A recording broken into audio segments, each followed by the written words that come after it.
Dartmoor MPs are calling for an independent process to work out the balance between farming and conservation on the moors.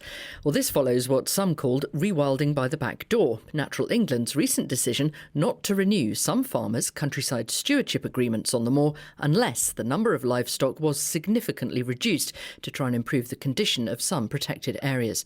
The three Conservative MPs for the area say that despite a working group being set up last year to achieve consensus, Natural England has gone ahead without talking to either the Commoners Association, the National Park or the Dartmoor Owners Association. Well, just over a week ago, we spoke to Dartmoor farmer Leyland Branfield, who told us Natural England had written out of the blue, saying that on the moor his animals graze, numbers must be reduced. They'll be able to put no sheep out in the winter and very few cattle and sheep out in the summer. As an average across the common will be about 76% of all livestock. So we cannot justify going out onto the common for those levels of livestock.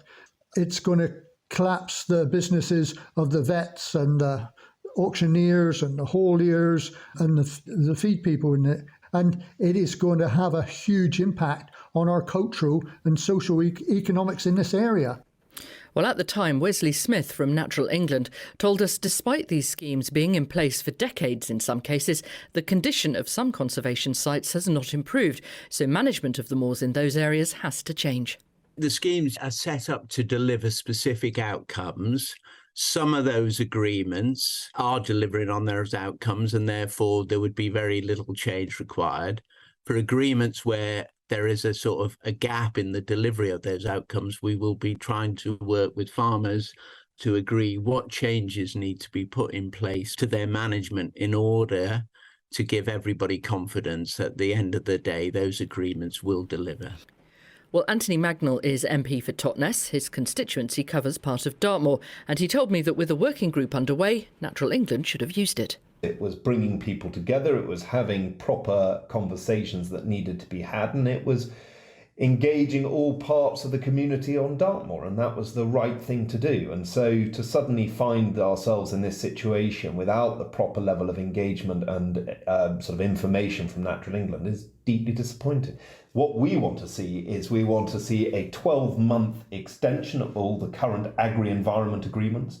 We want an independent facilitator who's going to be able to identify and document all the relevant issues and then to prepare an action plan. So if there are issues that come up around environmentalism, if they come up around conservation programs, if it comes up around the way in which people farm, then these issues can be properly documented. That is what we've always been working towards, and it's why the recent announcement has been so deeply disappointing. But wouldn't Natural England be able to say, yes, but while all that's happening, then the same thing that's been happening for some years will continue to happen, which is that this very special environment is being degraded?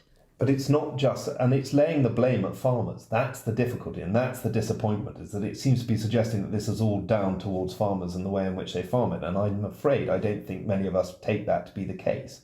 In fact, there are a great many ecologists who see the value in the way in which we graze our land on Dartmoor to actually allow for wildlife to flourish in some instances. Wherever you stand on what should happen, there is a basic problem here, which is that taxpayers' money has been paid to achieve an outcome which hasn't been achieved.